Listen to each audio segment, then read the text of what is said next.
Siapakah Lai Feng? Dia adalah iblis yang telah dikultivasikan oleh lembah iblis untuk membesarkannya karena dia akan menjadi penguasa lembah iblis di masa depan. Dia memiliki basis kultivasi alam roh, tetapi tetap saja, dia tidak dapat mengalahkan Xian secara instan. Apa yang sedang terjadi? Xian berada di alam langit. Jika dia memiliki kekuatan sekuat prajurit alam roh dari keluarga kecil, dia pasti sudah dianggap sebagai orang yang berbakat. Namun, lawannya adalah Lai Feng. Lai Feng berseru dalam hatinya bahwa dia telah meremehkan lawannya, dan bahwa dia tidak melihat ciri-ciri Xian yang sebenarnya berbahaya. Li Tua, kamu kenal anak itu? Kedah berjalan ke arahnya, wajahnya terkejut. Apakah dia muridmu?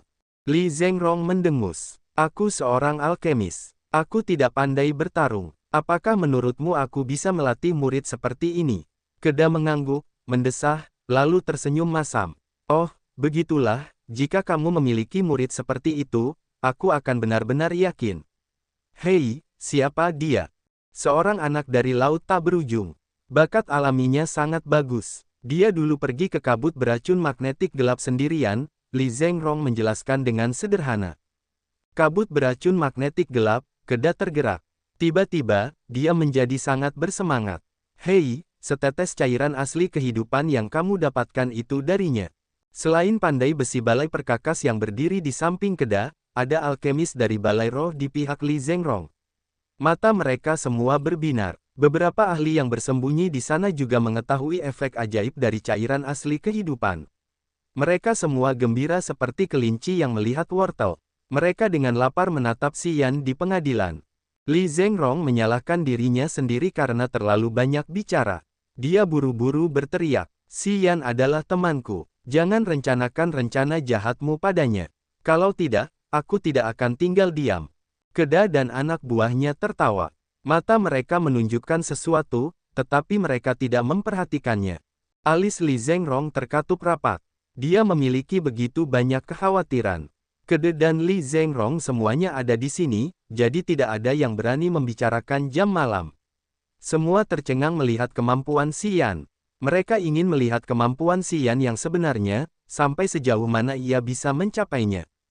Pertarungan terus berlanjut. Di dalam badai dan domain Dit Inten, Lai Feng mendesak begitu banyak jenis teknik iblis. Tapi tetap saja, ia belum bisa mengalahkan Xian. Sepasang pupil darah muncul dengan menyilaukan di dalam badai. Orang-orang tidak bisa tidak menatapnya. Setelah Xian memasuki langit ketiga amukan, ia hanya memiliki pikiran untuk menghancurkan semua makhluk di depannya. Ia tidak memiliki pikiran lain. Ia tahu banyak teknik rahasia, dan setelah memasuki langit ketiga amukan, ia tidak menjadi lebih lemah. Sebaliknya, kekuatannya meroket. Alam ini tampaknya mampu meningkatkan semua kemampuan bertarungnya. Kekuatan banyak teknik bela diri yang tidak dapat dimaksimalkannya dalam keadaan normal kini terungkap sepenuhnya. Otot-otot Lai Feng retak. Sama seperti Xian, ia berdarah.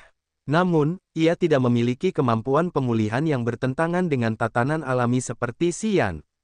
Seiring dengan pertempuran, kekuatannya berangsur-angsur terkuras. Ia telah kehilangan banyak darah, jadi ia sering merasa akan pingsan setiap saat. Lai Feng tahu bahwa ia tidak dapat berdiri lama-lama. Tanpa 12 tahun berlatih secara pertapa di 36 gua penghentian dengan tekad baja, ia akan segera mengakui kekalahannya. Ia berjuang untuk keluar dari domain niat kematian. Sue Mu dan Ye Lai juga cemas.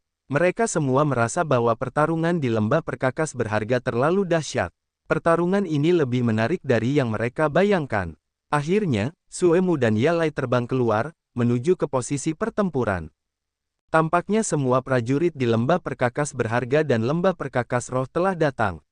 Ketika mereka berkumpul di sini, mereka sejenak melupakan ancaman jiwa-jiwa yang telah mati.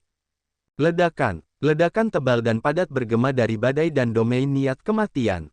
Di tengah ledakan keras itu, Xian dan Lai Feng terpisah satu sama lain. Cahaya di mata Lai Feng meredup. Darah menyembur keluar darinya dengan deras. Dia kelelahan, dan tidak banyak tenaga yang tersisa dalam dirinya. Di sisi lain, darah di tubuh Xian membeku, saat dia berhenti berdarah dengan cepat. Di bawah tatapan mata ratusan orang yang mengamati, daging dan darah di luka-lukanya bergerak dan pulih dengan cepat. Pupil matanya yang berdarah menyapu tempat itu. Dia tidak menatap Lai Feng, tetapi dengan mudah membunuh seorang prajurit alam nirvana yang berdiri paling dekat di belakangnya. Ini mengejutkan banyak orang. Mereka mengumpat dengan keras sambil mundur. Setelah itu, Xi Yan tidak berhenti di situ. Dia terus membunuh para prajurit yang berdiri di sampingnya.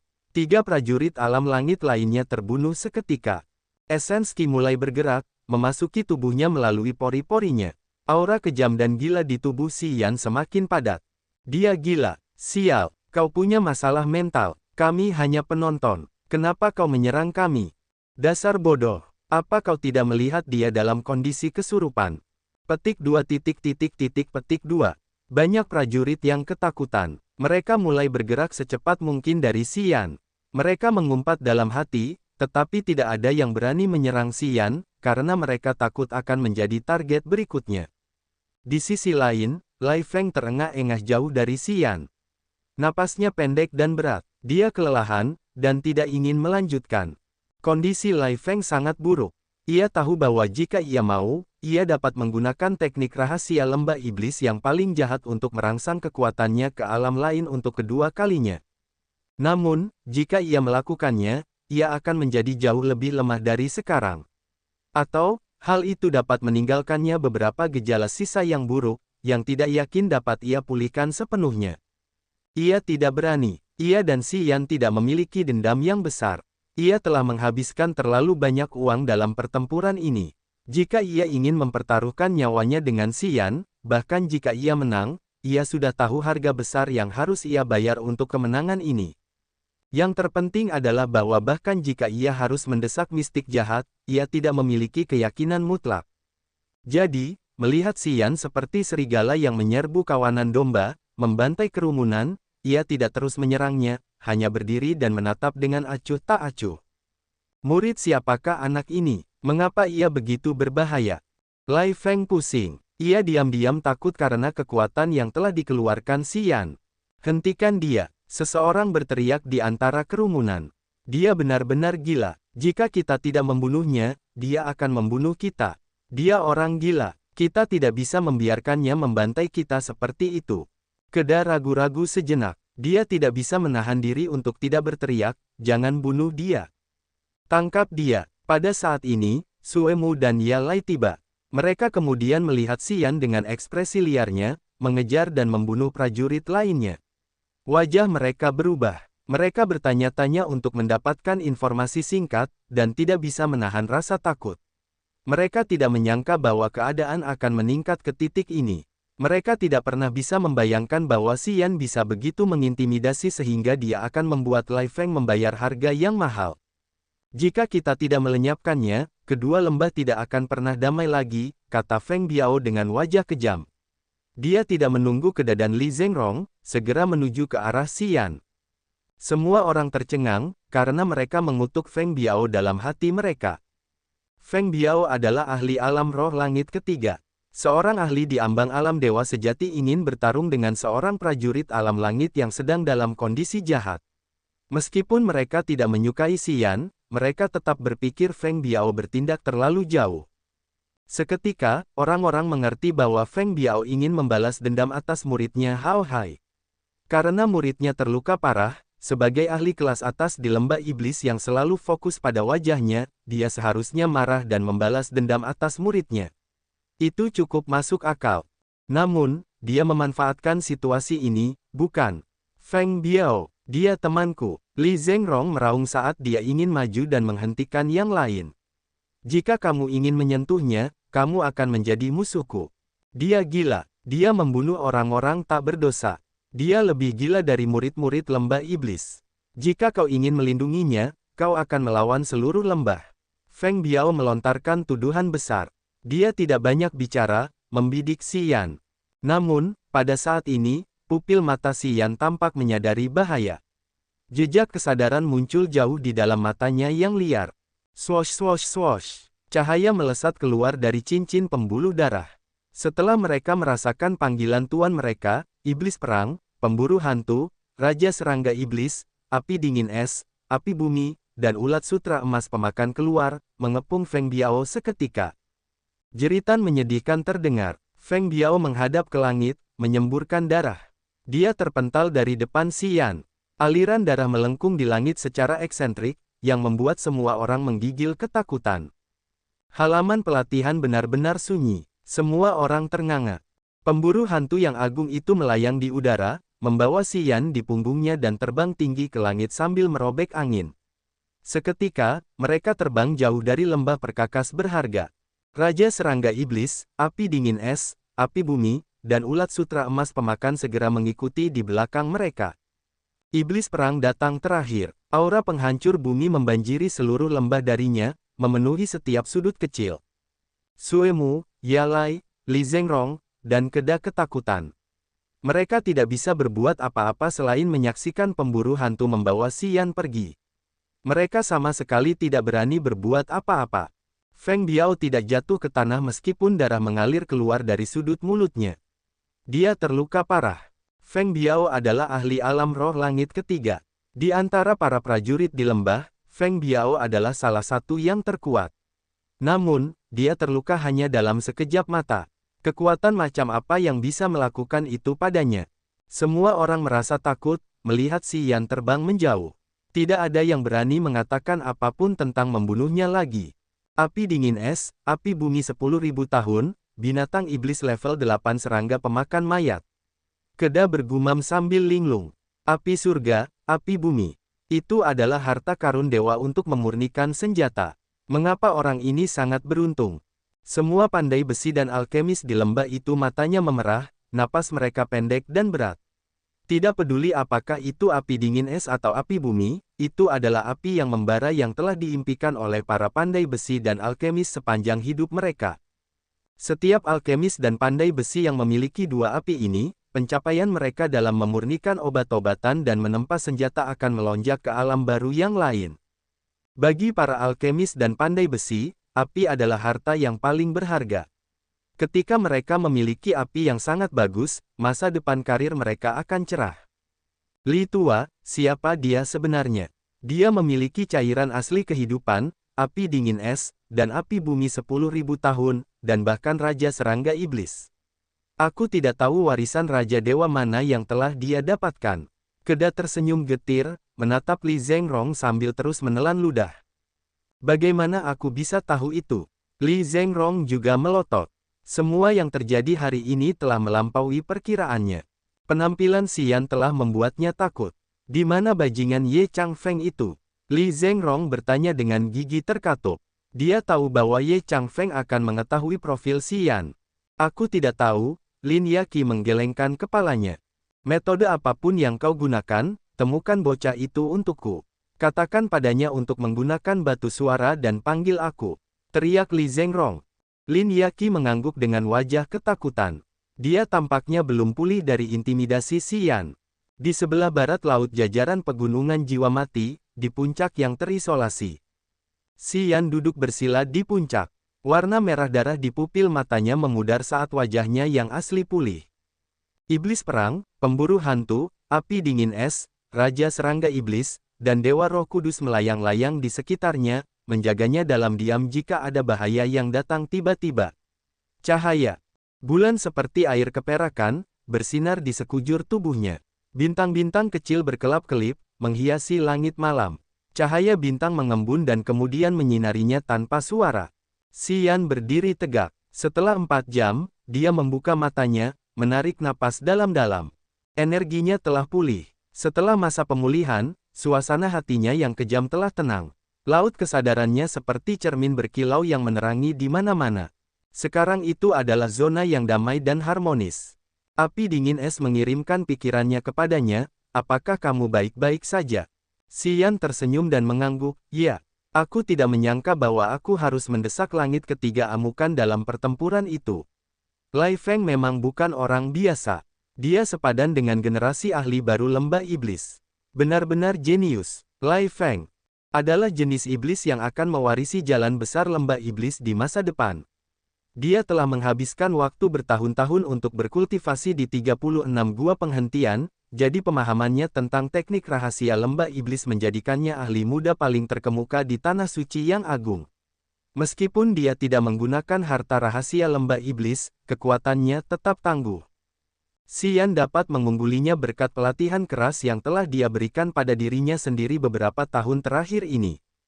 Energi negatif, kekuatan ledakan tubuh fisiknya, ki esensi yang halus, dan teknik bela dirinya yang rumit dan misterius telah mendorong keseluruhan kekuatannya ke titik ekstrim yang lebih besar daripada yang lain. Baguslah kamu baik-baik saja. Ketika kamu pergi, banyak orang ingin menyakitimu. Ice Cold Flame hanya menggambarkan penampilan para penonton saat itu di Precious Tool Valley. Wajah Xian dingin. Dia mendengus saat dia mengerti. Petani tidak bersalah. Mengenakan giok, kamu bersalah. Dia tidak hanya memiliki Ice Cold Flame, Earth Flame, tetapi juga keturunan iblis seperti Raja Serangga Iblis. Bagi para prajurit di Spirit Potion Valley dan Precious Tool Valley, dia misterius. Sudah menjadi hal yang biasa jika orang-orang menginginkan harta karun yang dimiliki seseorang. Xian mengerti bahwa setelah pertarungan itu, namanya akan menyebar dengan cepat di seluruh jajaran Dead Soul Mountain.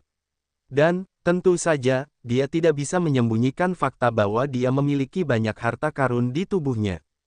Jika bukan karena aura menakutkan dari makhluk aneh seperti iblis perang atau pemburu hantu, orang-orang di lembah itu pasti sudah membunuhnya di tempat.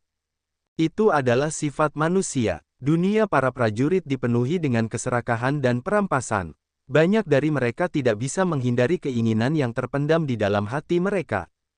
Sejujurnya, jika dia mengenal seseorang dengan begitu banyak harta karun seperti itu, dia akan memiliki beberapa pikiran gelap dan diam-diam merencanakan rencana liarnya untuk mendapatkannya sendiri. Ada banyak ahli dari Tanah Suci, Sekte Dewa Bercahaya, dan Lembah Iblis. Selain itu, ada juga para alkemis dan pandai besi seperti Li Zhengrong dan Keda. Para jagoan di sana sebanyak gugusan awan di langit. Jika mereka ingin menangkapnya, kembali ke sana berarti menyerahkan diri. Selain itu, para jagoan yang tinggal di kedua lembah itu bukan hanya orang-orang ini.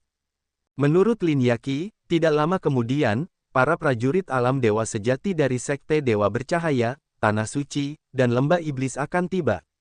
Kemudian, perang berdarah dengan jiwa-jiwa yang telah mati akan dimulai.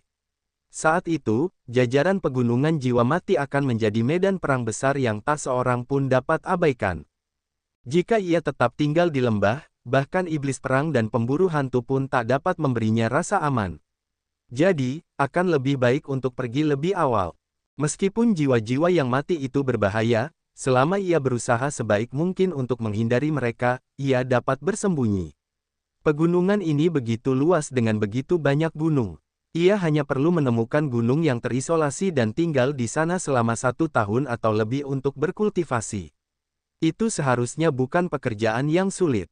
Ia butuh waktu. Bermeditasi di puncak, Xian menilai situasi dengan tenang. Lama setelah itu, ia mengambil keputusan. Aku ingin menemukan daerah yang aman dan terpencil untuk berkultivasi secara pertapa selama beberapa saat di pegunungan ini. Xian mengirim pesan kepada Ice Cold Flame. Tempat mana yang baik untukku? Tidak buruk untuk tinggal di sini. Aku sudah merasakan sekitar. Tidak ada jiwa yang mati di daerah ini. Bagus, kalau begitu kita akan tinggal di sini. Xian berdiri, melepaskan kesadaran jiwanya ke ratusan mil di sekitarnya. Memang, tidak ada tanda-tanda jiwa yang mati. Dia menenangkan sarafnya yang tegang. Selanjutnya, dia menggali sebuah gua, masuk ke sana dan kemudian menggunakan batu yang tebal dan berat untuk menutup guanya. Saat dia bertarung dengan Lai Feng, dia telah kehilangan akal sehatnya dan membunuh beberapa prajurit, yang esens ki-nya telah diserap ke dalam tubuhnya. Setelah disempurnakan, esens ki mereka sekarang menyatu dengannya sepenuhnya. Pada saat ini, Xian telah mencapai puncaknya lagi, dan energi aneh di otot-ototnya telah ditambah. Ada beberapa binatang buas di pegunungan sekitar sini. Lebih jauh lagi, ada beberapa bahan budidaya yang bisa kita gunakan. Kita bisa keluar dan meregangkan tubuh untuk sementara waktu. Rupanya, Ice Cold Flame telah menjadi juru bicara makhluk aneh yang tinggal bersamanya. Tetap bersamamu sepanjang waktu tidak selalu baik untuk pertumbuhan berkelanjutan kita. Xian kagum. Dia merenung lalu mengangguk. Kalian harus berhati-hati. Dia membuka pintu batu. Ice Cold Flame, Earth Flame, dan Holy Spirit God terbang keluar. Holy Spirit God telah menggunakan klon kerangka putih Bosun untuk menjadi entitas aslinya. Klon itu memiliki tulang seperti batu giok yang bersinar. Kecepatannya relatif lambat, dan mereka bisa mendengar retakan dari persendiannya saat bergerak. Dia telah menghabiskan banyak upaya untuk melatih tubuh kuno ini di Bloodvein Ring. Namun, dalam situasinya saat ini, dia membutuhkan lebih banyak waktu untuk beradaptasi sepenuhnya dengan kerangka ini. Ghost Hunter, King of Demonic Insects, dan Devouring Gold Silkworm ragu-ragu sejenak, lalu juga terbang menjauh. Xian kebingungan melihat tiga makhluk aneh yang terbang menjauh. Dia tidak mengerti. Mungkin, ketiga makhluk nyata ini menyukai jajaran pegunungan jiwa mati. Hanya iblis perang yang tinggal untuk menjaganya. Xian mengerutkan kening, lalu merenung sejenak. Ketika dia hendak menggunakan pelet jiwa asli untuk memulihkan kesadaran jiwanya, tiba-tiba, dia menemukan bahwa 5 iblis dalam kesadaran lautnya juga gelisah. Kalian, setelah 1 kali transformasi, kecerdasan mereka mulai berkembang. Meskipun mereka tidak dapat berbicara langsung kepadanya, mereka dapat mengirimkan beberapa pikiran samar kepadanya. 5 iblis juga ingin keluar sebentar. Xian dapat merasakan pikiran dari 5 iblis dengan cukup jelas. Dia tercengang sejenak, lalu mengangguk sambil tersenyum paksa. Hati-hati, jiwa-jiwa yang mati itu adalah nutrisi terbaik, tetapi mereka tidak bodoh. Jika kamu bertemu dengan yang tingkat tinggi, kamu tidak dapat menelannya. 5 iblis berubah menjadi 5 sinar cahaya abu-abu suram, menghilang tanpa jejak. Hubungan antara dirinya dan 5 iblis tidak terputus. Dalam jarak ratusan mil, dia selalu bisa mengetahui lokasi dan pikiran 5 iblis yang tepat.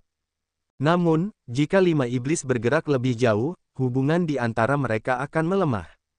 Situasi api dingin es, api bumi, Raja Serangga Setan, Pemburu Hantu, dan Dewa Roh Kudus sama dengan 5 iblis. Makhluk hidup ini memiliki jiwa yang terhubung dengan darah abadi miliknya, yang menciptakan hubungan ajaib dengannya. Namun, hubungan ini tidak selalu berubah. Ketika jarak di antara mereka mencapai batas tertentu, koneksi akan melemah hingga hilang sepenuhnya. Lama setelah itu, Xian kehilangan keberadaan semua makhluk ini. Jiwa inangnya tidak dapat merasakan apapun, dan kesadaran jiwanya tidak dapat membentuk koneksi. Xian tiba-tiba merasa hampa dan hilang. Emosi kesepian membengkak di dalam hatinya yang tidak dapat ia kendalikan atau hilangkan. Sepanjang perjalanannya, makhluk hidup ini jarang meninggalkannya. Lambat laun, ia menganggap mereka sebagai bagian dari hidupnya, dan ia telah memperlakukan mereka sebagai anggota keluarga dan kawan. Bersama mereka, Xian tidak pernah merasa kesepian, tidak pernah merasa bahwa ia berjuang sendirian. Tiba-tiba, ketika makhluk aneh ini meninggalkannya satu persatu, ia langsung memiliki beberapa pikiran aneh karena ia merasa hampa. Rasanya seperti sesuatu yang sangat penting dalam hidupnya akan meninggalkannya. Meskipun ia tahu bahwa mereka tidak akan pergi dalam waktu lama, ia masih khawatir. Rasanya seperti seorang ayah melihat anak-anaknya meninggalkan rumah. Ia akan merindukan mereka dan mengkhawatirkan mereka, selalu takut bahwa mereka akan menghadapi situasi yang tidak terduga.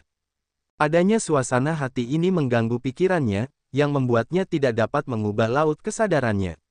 Lama setelah itu, dia tidak bisa bermeditasi. Hingga fajar menyingsing keesokan harinya, ketika seberkas cahaya fajar bersinar di gua dan menerangi area di depannya, dia terbangun dan mendapati bahwa perasaan sedih yang dirasakannya telah sirna saat ini. Hanya dalam sekejap, pikiran dan hatinya menjadi sangat jernih. Itu adalah semacam kedewasaan mental yang tiba-tiba muncul di hatinya. Dia tampaknya memahami makna hidup yang sebenarnya, dan hatinya lebih terbuka. Rahasia sukses pandai besi terbang keluar, melayang di depannya. Kesadaran jiwanya terhubung dengan jiwa yang hampa. Pikiran dan hatinya menyatu saat dia memasuki lokasi formasi teleportasi sekali lagi. Dia mulai memahami teknik ajaib, susunan garis yang rumit dan sulit dipahami. Dia sepenuhnya berkonsentrasi untuk memahami makna di dalamnya. Formasi teleportasi adalah pemanfaatan langsung dari ruang misterius. Formasi ini menggunakan teknik untuk mengarahkan kekuatan ruang, menggunakan simpul untuk mendorong energi batu kristal, yang akan memindahkan benda dari satu koordinat langsung ke koordinat lainnya. Formasi teleportasi dalam rahasia sukses pandai besi ini dapat dianggap sebagai intisarinya. Semua misteri formasi teleportasi ditumpuk di sana. Sinar cahaya aneh saling berkelok-kelok seperti pesawat ulang-alik, menciptakan simpul-simpul yang berkedip-kedip. Jarak antara sepasang simpul berbeda, tetapi membawa misi untuk menghubungkan ruang.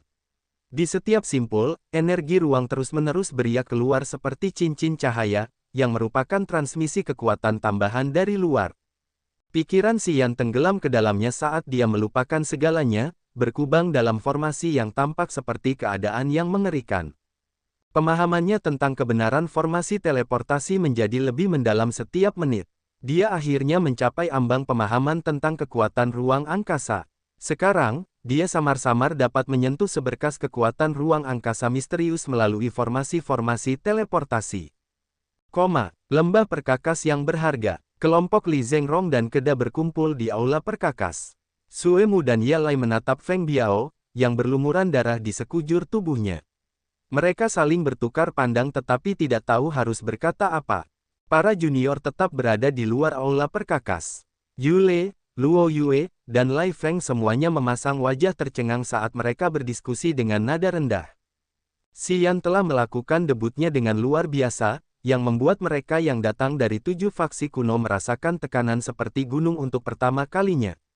Xian hanya memiliki basis kultivasi alam langit, tetapi Lai Feng tidak dapat melakukan apapun untuk menyakitinya. Dia bahkan jatuh ke dalam situasi yang tidak menguntungkan. Peristiwa seperti itu telah membuat orang-orang ketakutan. Apakah kau yakin orang itu berasal dari laut tak berujung? Keda mengusap dagunya, matanya tidak percaya. Apakah dia diajari oleh monster tua di sini? Kita semua tahu bahwa di Tanah Suci yang agung, bukan hanya 7 golongan kuno yang bisa mengajari murid yang begitu tangguh. Dia berasal dari laut tak berujung, Li Zhengrong mendengus. Ye Changfeng mengirimiku pesan. Dia mengatakan bahwa pemuda itu berasal dari keluarga yang di laut tak berujung. Mungkin kau belum pernah mendengar tentang keluarga yang. Keluarga ini adalah kekuatan terkuat di laut tak berujung. Mereka sama sekali tidak biasa. Benarkah dari laut tak berujung ya? Keda berbicara pelan karena hambatan mentalnya telah teratasi. Kalau begitu mudah saja, selama tidak ada bajingan tua itu yang mengajarinya, dan jika kita menunjukkan niat baik kita mungkin bisa menggerakkannya, ya. Aku butuh 1 tetes cairan asli kehidupan. Aku telah memikirkan alam dewa sejati selama bertahun-tahun. Mata Suemu dan Yalai memanas. Larut malam, Xian terbangun lagi dari rahasia sukses pandai besi. Kesadaran jiwanya rusak parah. Dia kelelahan, tetapi matanya bersinar terang. Dia telah menghabiskan semua pelet jiwa aslinya. Pemulihan kesadaran jiwanya pun melambat. Namun, dia telah merasakan formasi teleportasi yang penting dalam rahasia sukses pandai besi. Dia merasa bahwa dia hanya perlu mengakses buku itu 3 atau 4 kali untuk memahami teknik membangun formasi teleportasi yang sebenarnya. Namun, tanpa pelet jiwa asli, memulihkan kesadaran jiwa membutuhkan banyak waktu dan upaya. Bukan itu caranya, dia berpikir, mengerutkan kening sambil mencari cara untuk meningkatkan atau memulihkan kesadaran jiwanya dengan cepat. Barang-barang di cincin penyimpanan dan cincin pembuluh darahnya disapu saat dia mencoba menemukan solusi untuk masalah ini. Dia melihat manik-manik yang berwarna hitam mengilap, berkilauan dengan lingkaran cahaya gelap. Tampaknya ada perasaan fluktuasi jiwa yang bergerak di tengahnya. Matanya berbinar saat dia merasa bersemangat. Mutiara pengumpul jiwa. Mutiara ini adalah manik pemakan jiwa binatang. Ia dapat menyerap jiwa dan memurnikannya menjadi energi jiwa yang jernih. Energi jiwa adalah kekuatan kesadaran jiwa. Ia ingat dengan jelas bahwa ia telah meminjam energi jiwa dari mutiara pengumpul jiwa untuk menciptakan lautan kesadaran di alam bumi. Saat itu, ia mampu merasakan makhluk-makhluk di sekitarnya. Mutiara pengumpul jiwa telah rusak sebelumnya, dan tidak dapat dipulihkan. Namun, menurut api dingin es, roh bela diri abadinya menghasilkan darah abadi, yang memiliki efek aneh untuk memperbaiki berbagai hal. Darah abadi telah tercipta di dalam tubuhnya. Pada saat yang sama, ia telah memahami rahasia kelahiran kembali abadi dalam kitab suci abadi, yang mengajarinya cara memulihkan berbagai hal yang rusak. Selama ia dapat memperbaiki mutiara pengumpul jiwa dan membunuh beberapa orang, ia dapat menggunakan mutiara pengumpul jiwa untuk mengumpulkan kekuatan dari jiwa-jiwa, lalu memurnikan mereka untuk melengkapi lautan kesadarannya. Haha, Xian tidak dapat menahan senyum riang. Jika dia memikirkan mutiara pengumpul jiwa lebih awal, dia tidak akan membutuhkan pelet pemulihan jiwa dan pelet jiwa asli. Dengan energi jiwa yang dihasilkan dari mutiara pengumpul jiwa, ketika kesadaran jiwanya rusak, dia dapat pulih dengan cepat. Pada saat yang sama, laut kesadarannya akan membesar. Mutiara pengumpul jiwa terbang keluar dari cincin penyimpanan, jatuh ke telapak tangannya. Kesadaran jiwanya berkedip, dan sebuah luka muncul di ujung jari telunjuk kirinya. Setetes darah merah tua, berkilauan dengan lingkaran cahaya keemasan, menetes dari luka tersebut, jatuh tepat ke mutiara. Rahasia kelahiran kembali abadi diaktifkan, saat darah Xian di seluruh tubuhnya mendidih. Mengikuti darahnya, ki esensinya menyembur keluar dengan deras seperti air pasang. Ki esensi meresap ke dalam mutiara pengumpul jiwa. Manik itu kemudian menyala saat lingkaran cahaya gelapnya terus berkedip. Kemudian, dia melihat darah abadi menetes menjadi lebih kental, bergerak cepat di area yang rusak pada manik itu. Xian mengaktifkan kesadaran jiwanya. Aliran kesadaran jiwa memasuki mutiara pengumpul jiwa, terus-menerus memanipulasi lintasan ki esensi untuk mengumpulkannya di area yang rusak. Sebuah keajaiban terjadi tanpa suara. Di bawah efek perbaikan darah abadi, area yang rusak pada mutiara itu terus-menerus disempurnakan. Pada saat ini, darah abadi menjadi energi perbaikan yang membuat mutiara pengumpul jiwa berubah secara ajaib. Perasaan pembuluh yang terhubung dikirim ke Xian dari mutiara pengumpul jiwa. Xian terguncang. Itu berhasil, memang. Xian tertegun dan gembira. Dia fokus sepenuh hati, menggunakan rahasia kelahiran kembali abadi untuk mengarahkan darah dan ki esensinya mengalir ke manik-manik untuk memperbaiki area yang rusak. Retak, suara jernih bergema dari mutiara saat kekuatan hisap aneh berdesir di dalam mutiara. Jiwa inang Xian bergetar seolah-olah tertarik oleh semacam kekuatan, ingin melompat dari laut kesadarannya dan masuk ke mutiara pengumpul jiwa. Dia berhasil. Xian tertawa terbahak-bahak saat dia bangkit dari tempat duduknya dengan ekspresi gembira.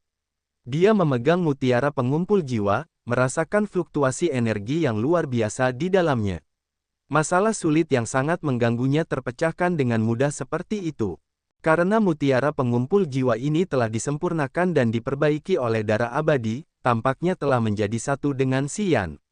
Segera, kekuatan hisap jiwa dari manik-manik kehilangan efeknya pada Xian. Setelah itu, cahaya kembali ke dalam manik-manik sementara gelombang kekuatan hisap jiwa berdesir dari pusatnya. Xian sangat gembira. Dia tidak peduli bahwa kesadaran jiwanya belum pulih, mendorong pintu batu itu hingga terbuka, dan mulai mengamati di sana-sini. Itu adalah malam tanpa bulan atau bintang. Kegelapan menyelimuti tempat itu seperti selembar kain hitam besar, menutupi seluruh langit. Cahaya bintang melintasi lapisan awan gelap yang tebal, dengan sabar mengalir ke dalam tubuhnya. Hatinya dipenuhi dengan cahaya bintang yang terang saat dia menikmati menyerap energi dari bintang-bintang. Dia ingin mencari mangsa. Xian merenung. Meskipun dia memiliki mutiara pengumpul jiwa, dia tidak bisa menyelesaikan masalahnya dengan segera. Sekarang, dia perlu menemukan makhluk dengan jiwa yang kuat untuk menarik jiwa mereka ke dalam mutiara pengumpul jiwa. Hanya ketika jiwa disimpan di dalam mutiara, maka ia dapat memurnikan energinya. Semakin banyak energi jiwa yang dimasukkan, semakin kuat energi pemurniannya. Xian melepaskan kesadaran jiwanya, mencoba merasakan mangsa apapun yang dapat ia masukkan ke dalam mutiara pengumpul jiwa. 3 aliran fluktuasi kehidupan beriak dari gunung terpencil sekitar 300 mil darinya. Fluktuasi kehidupan semacam ini dingin dan jahat, penuh dengan atmosfer kematian, yang memberi orang perasaan bahwa itu bukan dari manusia. Wajah Xian berubah. Mereka adalah jiwa yang mati.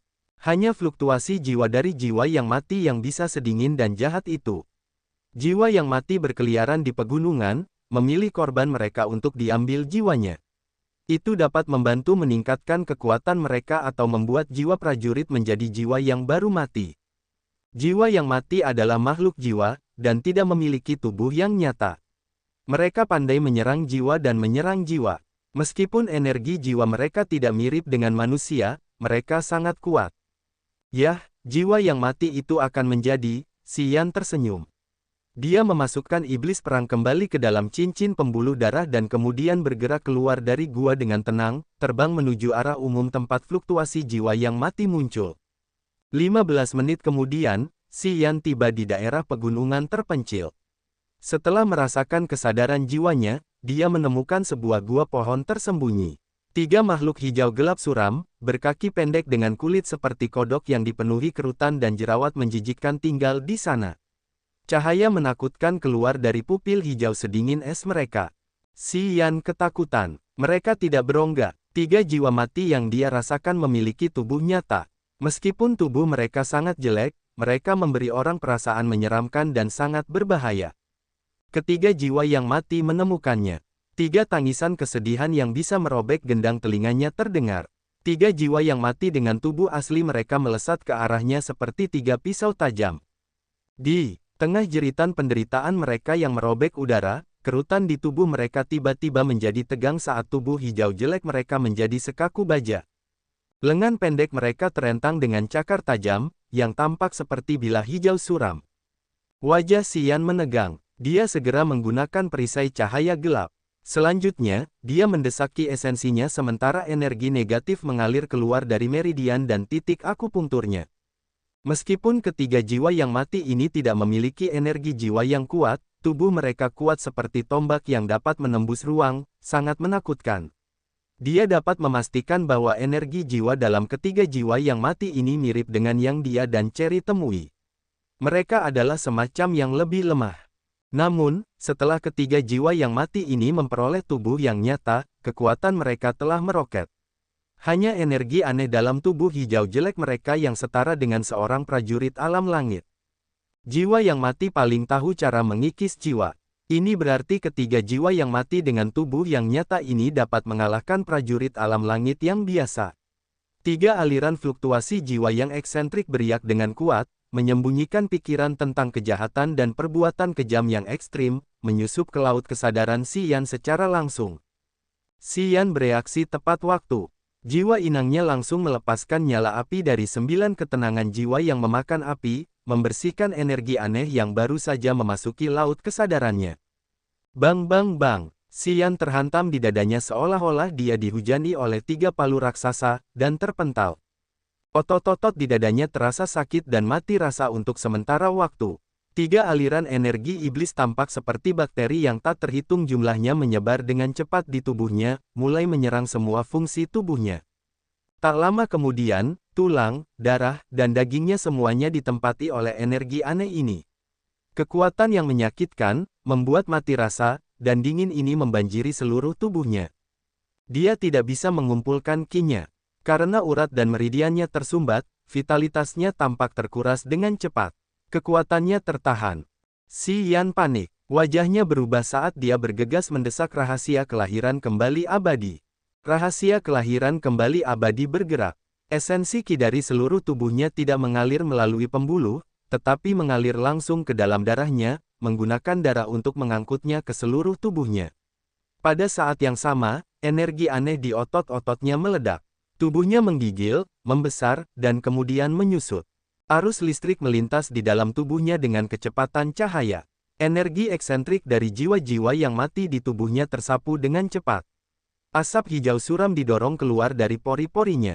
Dia merasa rileks saat meridiannya dibersihkan lagi. Tetapi Si Yan masih tegang. Dia tidak ragu-ragu, mengeluarkan mutiara pengumpul jiwa dan dengan kuat mendesak energi 9 ketenangan api pemakan jiwa di jiwa inangnya. Api keluar dari pupilnya menuju 3 jiwa yang mati. Sizzle sizzle sizzle, tubuh jiwa-jiwa yang mati tidak terpengaruh tetapi mata hijau suram mereka tiba-tiba meradang. Keinginan mereka berjuang karena kekuatan mental Si Yan telah menembus mereka, menutupi mereka dengan medan magnet orang mati, menghancurkan mereka secara bertahap. Ketika keinginan jiwa-jiwa yang mati terhapus, 3 sinar cahaya hijau melesat keluar dari pupil mereka. Mutiara pengumpul jiwa menerima mereka. 3 serat hijau halus seperti jaring laba-laba disempurnakan sementara mutiara pengumpul jiwa terus berkedip. Wajah Si Yan masih dingin. Dia mengembuskan napas dalam-dalam, matanya tampak serius dan berbahaya. Mutiara pengumpul jiwa menerima jiwa-jiwa dari 3 jiwa yang telah meninggal, tetapi Si Yan tidak merasa senang. Ketika jiwa-jiwa yang telah meninggal itu mendapatkan tubuh yang nyata, kekuatan mereka jauh melampaui imajinasinya. Jika dia tidak bereaksi tepat waktu, dan tanpa kemampuannya yang aneh, ketiga jiwa yang telah meninggal itu akan langsung menguasainya. Dan, mereka bukanlah jiwa-jiwa yang telah meninggal yang kuat. Jika mereka adalah jiwa-jiwa yang telah meninggal tingkat tinggi, seberapa mengerikankah mereka? Ada begitu banyak jiwa yang telah meninggal di jajaran pegunungan jiwa yang telah meninggal ini. Ketika mereka masih dalam keadaan hampa, mereka adalah eksistensi berbahaya yang bahkan tidak dapat dilawan oleh para pejuang alam roh. Ketika eksistensi semacam ini mendapatkan tubuh yang nyata, seberapa hebatkah mereka?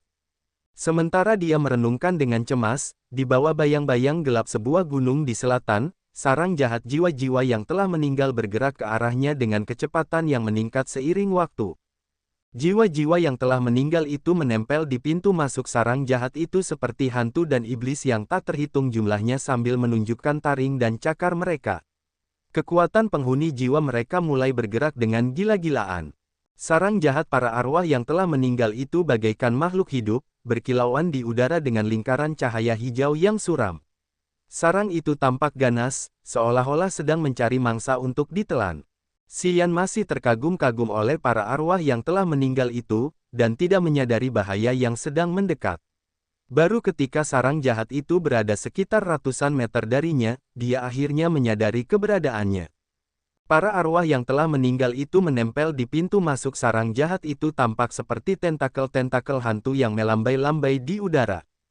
Para arwah yang telah meninggal itu memenuhi gua itu, yang menghalangi penglihatan Xian. Namun, aura jahat yang sedingin es itu dapat menyerbu langsung ke tempat terdalam laut kesadaran para prajurit, yang dapat membuat mereka secara naluriah melepaskan semua perlawanan. Xian mengumpat dalam hati. Wajahnya tidak berubah saat dia menggunakan pergeseran listrik dan kecemerlangan bintang untuk mundur dengan cepat dalam bentuk sinar cahaya. Dalam waktu singkat, dia berada ribuan meter jauhnya dari sarang jahat para arwah yang telah meninggal itu. Tepat saat dia sudah berada di jarak itu, dia segera memusatkan pikirannya, menggunakan kekuatan 9 ketenangan jiwa yang memakan api untuk menyaring energi eksentrik di kepalanya. Api itu menyala, saat energi yang melahap jiwa di laut kesadarannya terbakar habis.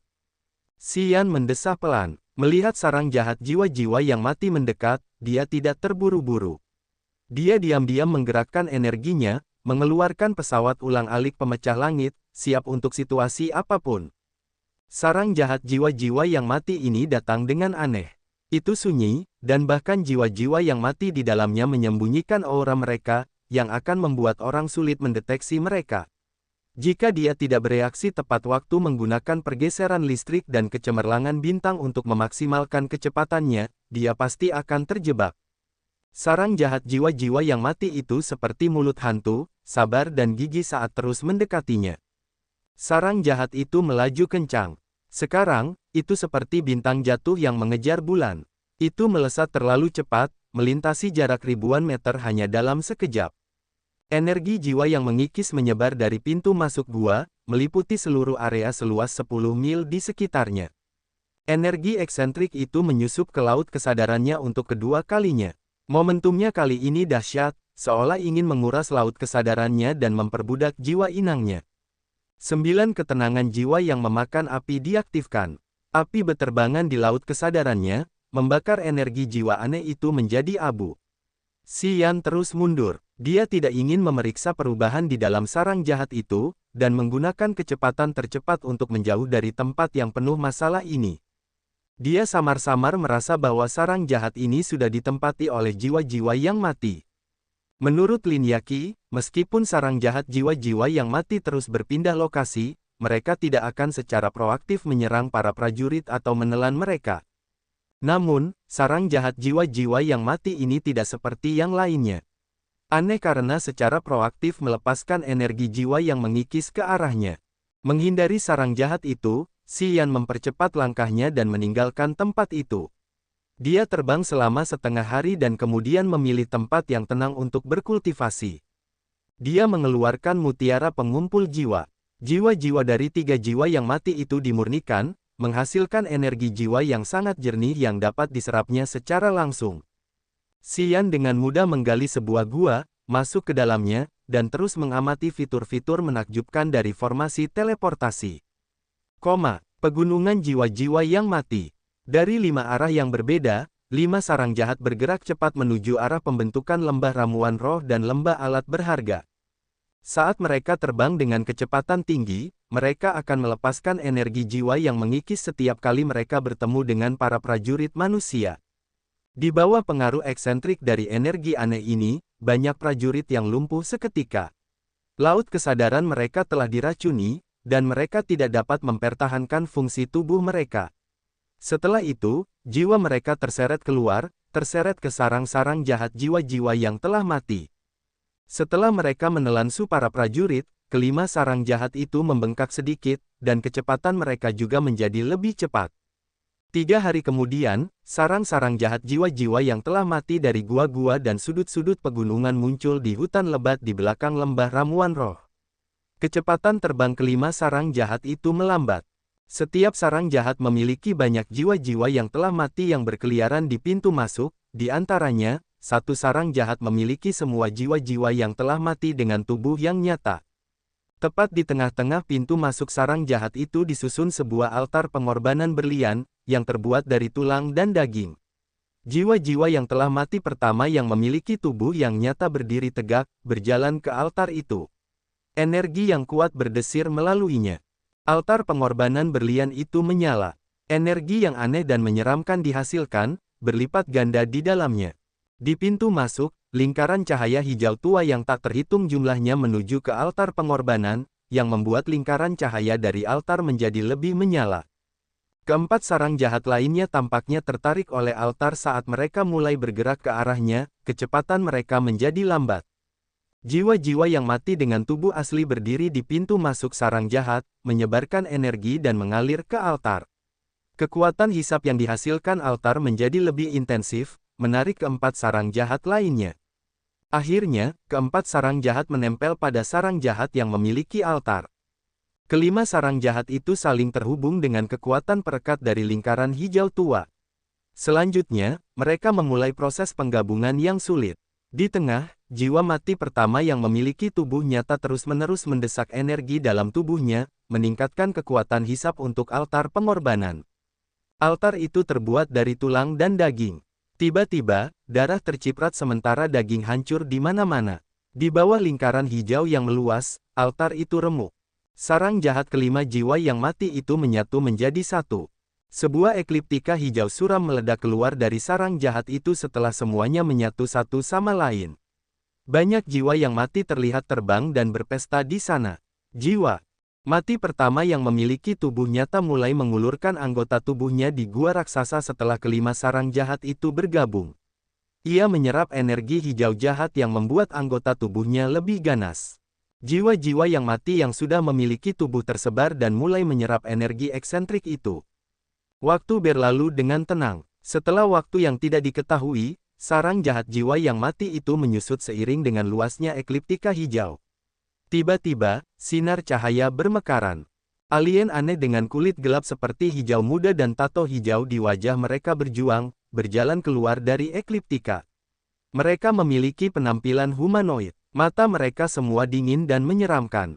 Seluruh tubuh mereka berwarna hijau, wajah mereka memiliki pola, dan tubuh mereka ditutupi oleh baju besi tebal dan berat, yang tampaknya terhubung erat dengan daging mereka seolah-olah itu adalah fitur bawaan tubuh mereka. Alien-alien ini memiliki aura dingin yang kejam. Dendam muncul di mata mereka seolah-olah mereka memiliki dendam yang dalam terhadap setiap makhluk. Mereka semua mengintimidasi, muncul dari sarang jahat lalu melesat menuju lembah ramuan roh dan lembah perkakas berharga. Sarang jahat jiwa yang mati yang besar itu seperti kapal perang yang terhubung dengan mereka, terbang di belakang.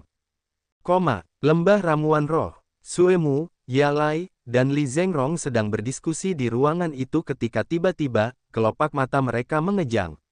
Mereka semua merasakan ketakutan muncul di hati mereka. Yalai mengubah ekspresinya karena takut. Ia tersentak, melompat ke observatorium Aula Roh dan melepaskan kesadaran jiwanya untuk merasakan di mana-mana. Suemu dan Li Zhengrong juga datang ke tempat itu, memperluas kesadaran jiwa mereka. Dengan menjadikan lembah ramuan roh sebagai pusatnya, mereka menyebarkan indera itu jauh-jauh. Hampir pada saat yang sama, mata mereka menunjukkan rasa takut. Dari jauh, mereka melihat area cahaya hijau yang seram seperti rawa hijau. Area itu meluncur dengan sengaja, sementara energi jahat yang terkumpul di dalamnya meningkat secara bertahap. Jiwa-jiwa yang mati, Li Zhengrong berteriak ketakutan. Suemu dan Yalai tidak menjawabnya. Mereka semua mengeluarkan batu suara, mengerutkan kening saat menceritakan situasi tersebut. Ketika Yalai selesai, dia menggunakan kesadaran jiwanya untuk merasakan lagi, dengan lebih saksama. Tiba-tiba, dia berkata, bukan jiwa yang mati. Itu adalah klan roh kegelapan.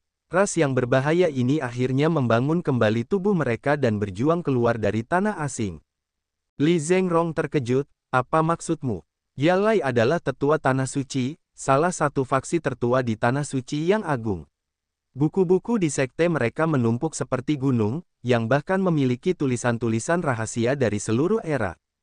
Di era kuno, ada banyak ras di daratan kasih karunia. Manusia tidak begitu saja menguasai tempat itu seperti sekarang. Di suatu titik dalam sejarah, ada ras yang disebut klan roh kegelapan. Bahkan jika tubuh mereka hancur, jiwa mereka tetap ada. Di zaman kuno, ras ini membentuk klan suku yang kuat. Di puncaknya, mereka jauh lebih kuat daripada prajurit manusia. Mereka memiliki banyak generasi ahli dan jagoan. Yalai menarik napas dalam-dalam, klan roh kegelapan pandai mengendalikan jiwa. Di puncak kejayaan mereka, banyak prajurit manusia yang jiwanya diperbudak, menjadikan mereka pelayan mereka. Di zaman kuno, ketika prajurit manusia memberontak, perang multiras meletus. Setelah perang itu, klan roh kegelapan hampir tercabut. Dalam keadaan seperti itu, klan roh kegelapan memutuskan untuk meninggalkan tubuh mereka, hanya menggunakan jiwa untuk melarikan diri ke negeri asing. Mereka kemudian menyimpan dendam besar terhadap ras yang memenangkan pertempuran. Mereka mencoba bertahan hidup di negeri asing. Sudah puluhan ribu tahun, tidak seorang pun tahu perubahan apa yang dialami klan roh kegelapan di negeri asing. Mereka menjadi lebih jahat dan tidak manusiawi. 5 sarang jahat arwah yang telah meninggal adalah celah angkasa yang menghubungkan tanah klan roh kegelapan, dan juga penghalang mereka. Para ahli terkuat dari klan telah membangun 5 penghalang ini tahun itu untuk mencegah ras lain memasuki wilayah mereka dan anggota mereka melarikan diri dari tempat itu. Semakin kuat mereka, semakin sulit untuk keluar dari penghalang. Arwah yang kita temui di sini adalah arwah anggota klan roh kegelapan yang telah kehilangan tubuh mereka. Namun, mereka telah berubah setelah ribuan tahun. Yalai mengungkapkan rahasia mengenai klan roh kegelapan, yang tertutup debu selama bertahun-tahun, dengan wajah yang serius. Tidak seorang pun dari kita tahu apa yang ada di tanah asing di dalam sarang jahat arwah yang telah meninggal. Namun, aku tahu bahwa klan roh kegelapan saat ini seharusnya telah mengubah sesuatu di tanah asing, yang membuat mereka lebih menakutkan. Mereka sulit dihadapi sekarang. Karena mereka dapat melewati penghalang, menurutku kita harus menggunakan semua kekuatan kita, lanjut Yalai. Li Zhengrong merasa takut. Aku sudah memberi tahu Master Sekteku. Dia akan segera datang, Suemu memasang wajah serius. Kembalinya klan roh kegelapan berkaitan dengan masa depan umat manusia.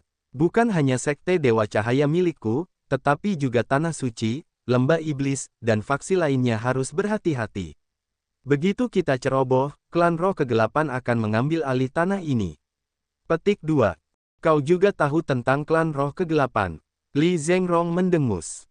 Meskipun sejarah sekte Dewa Cahaya milik kita tidak sedalam Tanah Suci, kita dulu punya beberapa buku dari zaman kuno. Kita juga tahu sesuatu tentang masa itu, Suemu menjawab dengan sengaja. Li Zhengrong merasa sangat tidak nyaman, wajahnya acuh tak acuh. Dia memarahi, kau telah berbohong kepada kami sepanjang waktu. Kami berasumsi bahwa klan ini tidak dapat lolos dari penghalang.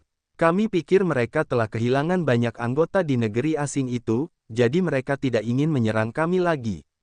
Yalai sedikit malu saat menjelaskan, karena mereka akan kembali sekarang, aku sudah memberitahumu segera, bukan? Li Zhengrong memasang wajah serius. Itu karena mereka sudah ada di sini.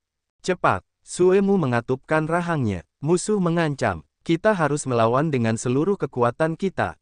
Semua orang harus berhati-hati. Sarang jahat para arwah yang telah meninggal itu perlahan bergerak mendekati lembah ramuan roh dan lembah perkakas berharga. Cahaya hijau beriak dari sarang jahat itu saat mengalir menuju kedua lembah itu. Semua prajurit yang hadir di lembah itu merasa khawatir. Selama mereka berada di alam nirwana, laut kesadaran mereka menjadi kacau, dan mereka tidak dapat mengendalikannya. Pikiran mereka ditekan oleh suatu kekuatan aneh. Akhirnya, sarang jahat itu tiba di lembah ramuan roh. Anggota klan roh kegelapan perlahan-lahan berjalan keluar dari cahaya hijau itu. Mereka seperti awan belalang yang meluap menuju kedua lembah itu. Energi jahat yang aneh itu menyerang lebih dulu. Jiwa para prajurit yang laut kesadarannya terpengaruh berkedip-kedip seperti lilin yang hampir padam. Kekuatan seluruh tubuh mereka tertahan. Hampir 1000 anggota klan roh kegelapan menyerbu kedua lembah itu, mencoba untuk membantai. Prajurit di langit ketiga alam roh seperti Suemu, Yalai, Feng Biao, Li Zhengrong, dan Keda telah membangun lusinan penghalang pertahanan. Orang-orang kemudian melihat banyak pelangi muncul di langit kedua lembah. Pelangi-pelangi itu saling bertautan, berlapis-lapis saat cincin-cincin energi beriak.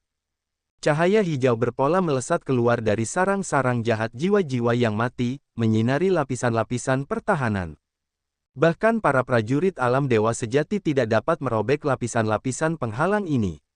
Namun, di bawah cahaya hijau berpola itu, mereka bagaikan gunung es di bawah sinar matahari yang menyilaukan, perlahan mencair. Semua prajurit di lembah itu dilanda kepanikan, wajah mereka memucat. Suemu dan yang lainnya masih memperkuat penghalang-penghalang itu saat harta-harta langka yang tak terhitung jumlahnya melesat ke langit, menyumbangkan kekuatan mereka. Cahaya hijau itu meningkatkan energi jahat yang aneh. Penghalang-penghalang mereka seperti kertas tipis, yang akan segera dirobek. Siap bertarung, Yalai berteriak, kita harus bertahan. Kalau tidak, semua orang harus mati. Kita harus bertahan selama setengah hari dan tim penyelamat akan datang. Para prajurit alam dewa sejati akan membantu kita. Semua orang, kita harus bertahan sampai akhir. Suemu, Feng Biao, Li Zhengrong, dan Keda menugaskan orang-orang mereka untuk mengerahkan segala daya untuk bertahan. Energi hijau jahat terus menyerang mereka. Akhirnya, penghalang pertahanan yang dibangun Suemu, Yalai, dan yang lainnya hancur. Anggota klan roh kegelapan memulai invasi mereka, secara resmi memasuki dua lembah. Perang berdarah telah dimulai. Anggota terlemah dari klan roh kegelapan memiliki basis kultivasi alam langit. Kekuatan jiwa mereka terdiri dari berbagai jenis energi jahat yang aneh. Tepat saat mereka masuk, mereka mulai menggunakan kekuatan jiwa erosif yang paling mereka pahami untuk menyerang para prajurit di lembah. Prajurit dengan lautan kesadaran akan langsung terpengaruh karena kekuatan mereka akan tertindas sepenuhnya. Sebaliknya, prajurit yang alamnya lebih rendah dari alam nirvana tidak terpengaruh oleh energi hijau. Mereka masih bisa menggunakan kekuatan mereka. Namun, prajurit di alam seperti itu memiliki kekuatan terbatas. Anggota klan roh kegelapan tidak perlu menggunakan energi jiwa yang mengikis untuk membunuh mereka. Situasinya secara bertahap menguntungkan satu pihak. Anggota klan roh kegelapan telah menang saat mereka tiba di lembah. Mereka semua tampak dingin dan menyeramkan, dengan kekuatan yang mengintimidasi. Jiwa mereka tampaknya tidak terbagi. Tak lama setelah mereka memasuki lembah, puluhan prajurit terbunuh. Setiap kali seorang prajurit meninggal, jiwanya tidak terpencar, tetapi terseret ke sarang jahat jiwa-jiwa yang mati. Sarang jahat jiwa-jiwa yang mati itu seperti binatang pemakan jiwa yang membuka mulut berdarah raksasanya untuk menelan jiwa-jiwa. Setelah memakan satu jiwa, energi jahat yang dipancarkan darinya tampaknya sedikit meningkat. Para prajurit kuat dari klan roh kegelapan melompat masuk dan menjerat Suemu, Yalai, dan yang lainnya. Meskipun Suemu dan Yalai memiliki basis kultivasi alam roh langit ketiga dan teknik rahasia yang tak terhitung jumlahnya, di bawah serangan klan roh kegelapan, mereka masih berjuang keras, memperlihatkan banyak kekurangan. Anggota klan roh kegelapan tidak memiliki harta atau senjata apapun. Tubuh mereka adalah senjata mereka. Terlibat dalam pertempuran, lengan mereka menjadi setajam dan kaku seperti bilah pedang. Seluruh tubuh mereka ditutupi baju besi, dengan kekuatan bertahan yang mengintimidasi. Harta rahasia biasa tidak dapat menembus baju besi itu. Pada dasarnya, mereka tidak dapat melukai anggota klan. Prajurit manusia yang mendekati mereka akan tertusuk dan tercabik-cabik menjadi potongan-potongan kecil. Dalam waktu 15 menit, lembah ramuan roh dan lembah alat berharga telah kehilangan sepertiga prajurit mereka. Yang tersisa adalah semua prajurit kuat dari Sekte Dewa Bercahaya, Lembah Iblis, dan Tanah Suci. Karena harta, teknik mendalam, dan tekad baja mereka, mereka mampu bertahan dalam pertempuran dengan klan roh kegelapan. Lari, 15 menit yang lalu, Yalai dan Suemu memberitahu semua orang untuk gigih bertahan. Namun sekarang, mereka memerintahkan untuk mundur hampir bersamaan. Para prajurit yang masih hidup semuanya berlarian, menggunakan kecepatan maksimal mereka untuk meninggalkan kedua lembah tersebut. Sarang jahat para arwah yang telah mati mendekat dengan sengaja, melayang di atas kedua lembah tersebut. Lingkaran energi hijau jahat beriak rapat seperti hujan yang menutupi kedua lembah tersebut. Para prajurit manusia mundur dengan tidak teratur, tidak berani lagi terlibat dalam pertempuran dengan klan roh kegelapan. Mereka menggunakan teknik mereka untuk melarikan diri meskipun anggota tubuh mereka terluka. Mereka hanya ingin menjauh dari tanah yang merepotkan ini secepat mungkin. Garis cahaya darah menyala saat para prajurit manusia menggunakan harta karun untuk melarikan diri dari kedua lembah. Anggota klan roh kegelapan menyebar dari kedua lembah, mengejar mereka yang melarikan diri. Kekalahan besar, para prajurit di lembah tidak dapat bertahan bahkan setengah jam, melarikan diri, meninggalkan hampir 1000 mayat di lembah. Tidak ada orang yang hidup di kedua lembah sekarang. Sebagian dari klan roh kegelapan mengejar mereka yang melarikan diri, dan yang lainnya tetap tinggal untuk mencari di toko-toko untuk mengumpulkan sesuatu. Pegunungan jiwa mati menjadi tempat berburu di mana manusia menjadi mangsanya. Xian tidak tahu apa yang terjadi di luar sana. Di dalam lereng gunung terpencil, dia berkonsentrasi untuk memahami misteri formasi teleportasi, mencoba yang terbaik untuk mempelajari cara menggunakan kekuatan ruang angkasa. Sementara kesadaran jiwanya terkuras dengan cepat, pemahamannya tentang formasi teleportasi menjadi lebih dalam.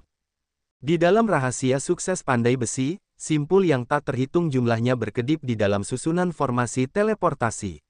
Dia secara bertahap mempelajari setiap bagiannya. Tiba-tiba, jiwanya yang hampa melompat ke formasi pusat formasi teleportasi seperti seberkas cahaya. Simbol yang tak terhitung jumlahnya melintasi kepalanya. Beberapa jenis pemahaman mulai tumbuh, berlipat ganda, dan membanjiri otaknya saat dia dengan tekun mempelajari semuanya. Tiba-tiba, titik-titik cahaya bergerak dalam susunan formasi teleportasi seperti makhluk hidup, jernih dan halus. Aliran kesadaran jiwa tersebar dalam aliran cahaya itu. Xian menggunakan kesadaran jiwa sebagai rute untuk melintasi susunan seperti pesawat ulang-alik untuk menemukan makna yang lebih dalam. Di dalam gunung, ruang di sekitar Xian tiba-tiba terpelintir. Celah ruang setipis kain kasa muncul di sekelilingnya, terus-menerus bergoyang dan berputar seperti ular yang berenang. Cahaya warna-warni muncul dari celah ruang. Aliran energi ruang angkasa aneh dilepaskan dari celah-celah ruang angkasa, memasuki laut kesadarannya, menyatu dengan setiap helai kesadaran jiwanya. Xian belum mengenalinya. Dia tetap diam di tempatnya, sambil terus mempelajari misteri formasi teleportasi. Dia tidak tahu tentang perubahan di laut kesadarannya. Celah-celah ruang angkasa di sekelilingnya melebar, sebesar daun willow. Kekuatan yang memutarbalikkan ruang meluas dari Xian sebagai pusatnya. Sarang jahat jiwa-jiwa yang mati tiba-tiba berputar di langit di atas lembah ramuan roh.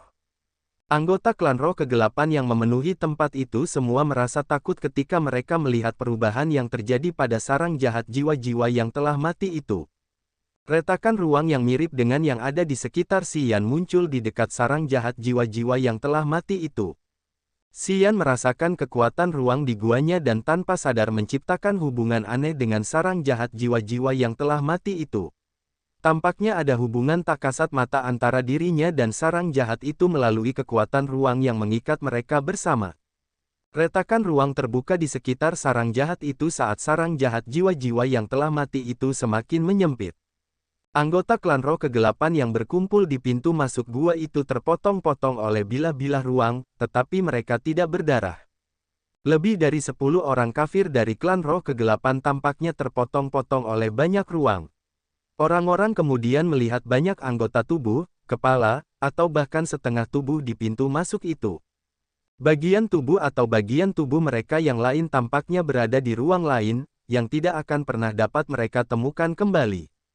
Semua anggota klan Roh Kegelapan panik.